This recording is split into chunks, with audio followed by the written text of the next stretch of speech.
Chers amis de la mission Soleil d'Espoir, bonjour et bienvenue à cette méditation matinale. Chers tous, il nous arrive d'offenser Dieu sans qu'on ne s'en rende compte. Nos péchés de désobéissance à la parole de Dieu. Mais Dieu se fâche contre nous et nous nous indignons contre lui, sans savoir que cela vient de nous. Nos comportements ne ressemble-t-il pas à celle des contemporains d'Osée? Découvrons ensemble. Dieu parle et dit, « Je m'en irai, je reviendrai dans ma demeure jusqu'à ce qu'ils s'avouent coupables et cherchent ma face. Quand ils seront dans la détresse, ils auront recours à moi. » Osée le chapitre 5, le verset 15. La méditation de ce jour est titrée « En prison pour trouver Jésus ».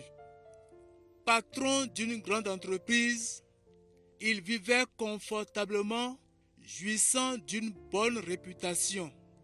Il pensait donc ne pas avoir besoin de Dieu.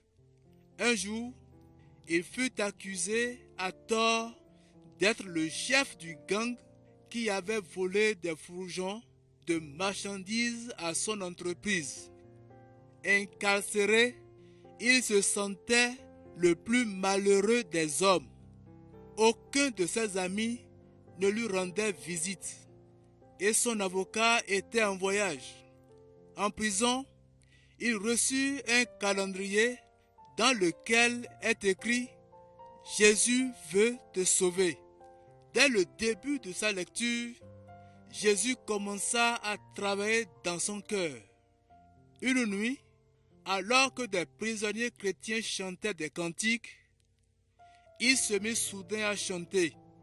Lorsqu'il rencontra le juge, le détenu lui parla de son besoin spirituel.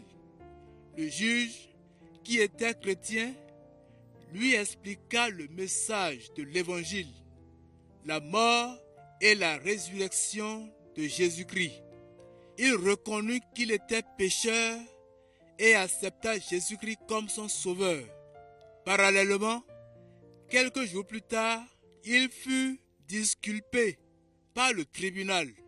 En fait, Dieu avait tout préparé. La détention de cet homme n'était pas un hasard, ni le fait que le juge soit chrétien ami, pour ressentir le besoin de Jésus-Christ en lui. L'Éternel est près de ceux qui ont le cœur brisé. Psaume 34, verset 18. Dieu avait permis qu'il perde sa réputation et le soutien de ses amis. La Bible dit, « Si vous entendez sa voix, n'endurcissez pas vos cœurs. » Hébreux le chapitre 4, le verset 7. Nous voici à la fin de notre méditation. Merci d'avoir médité la parole de Dieu avec nous. Que cette parole puisse porter du fruit dans votre vie tout au long de cette journée et que le Dieu de grâce vous accompagne, vous bénisse. Nous vous donnons rendez-vous demain matin. Que Dieu nous aide à reconnaître nos fautes et qu'il nous amène à les confesser et les abandonner totalement. Que Dieu vous bénisse. Shalom.